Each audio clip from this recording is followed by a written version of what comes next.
Now that we've all had some time to reflect on Dreamforce 2025, one topic really stood out: Agentforce vibes. And the vibe from Dreamforce this year was clear. Agentforce vibes will write the code for you. So for the thousands of Salesforce developers watching right now, you might be wondering, is my job officially dead?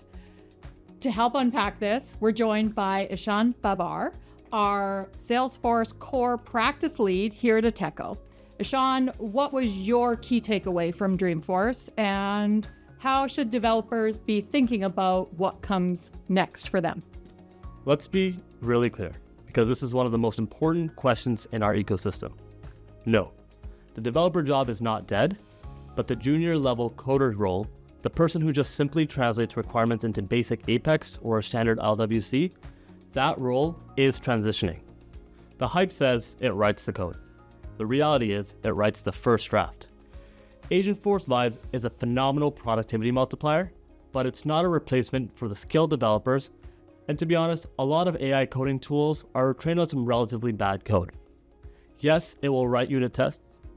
It will create a new Lightning Web component in a few seconds, and it will even draft a complex Apex class that calls an external API. But what it won't do is understand your business context. It won't see your org's hidden governor limit landmines, and it won't build scalable, secure, or maintainable architecture without you. I've seen many Salesforce orgs created prior to 2010 that are heavy users of Visualforce, and there are hundreds of lines of codes that can easily be done now in a few seconds with a screen flow. Today, there is less of a need to have developers with Visualforce knowledge. However, a significantly larger need for admins who understand best practices on creating flows. Finally, Agentforce Vibes will be a force multiplier. It will multiply the productivity and strength of a strong developer. Where a team may have needed 3 developers, perhaps they only need 2 due to productivity gains, but they will still need 2 very strong developers to oversee and validate the code the AI writes. That's a fantastic clarification. So in other words, the developer's job isn't ending, it's evolving. So let's get practical. If Agentforce Vibes is now the junior coder on the team, what's the new job title? Are experienced developers now AI supervisors, code reviewers? And what does their day-to-day look like as a senior developer using these tools? AI supervisor is part of it, but I think the better title is something along the lines of solution architect or system strategist. Your value is no longer how fast you can type Apex. It's how well you can design the system that the AI operates within. Now let's break that down. So in the morning, you're not jumping into the dev console or VS Code. You're in a requirements gathering session thinking, how can I structure this problem for Agentforce Vibes? You're defining prompts, data context, and acceptance criteria before a single line of code is generated. Now maybe midday you're moving into generating and reviewing that code. So you ask Agentforce Vibes to build a solution.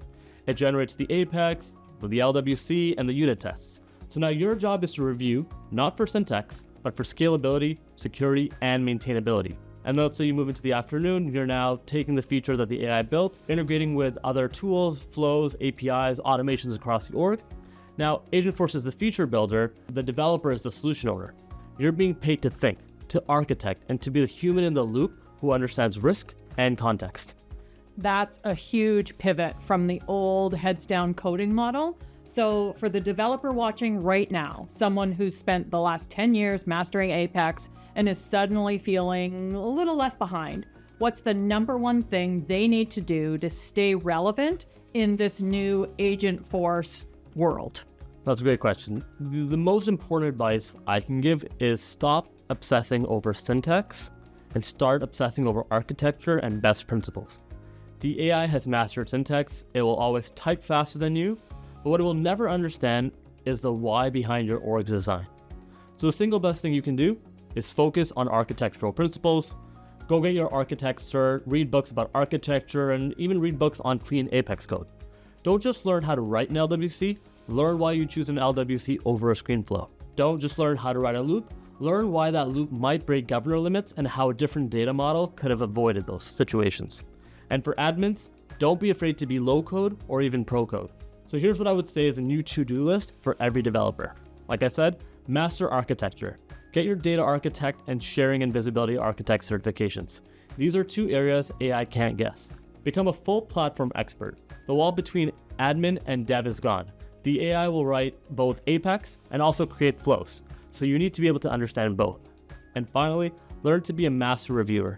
Your new superpower is spotting the one confidently wrong bug inside hundreds of lines of perfectly looking AI-generated code, along with testing the capabilities generated by the AI. The developers who thrive won't think of themselves as coders anymore.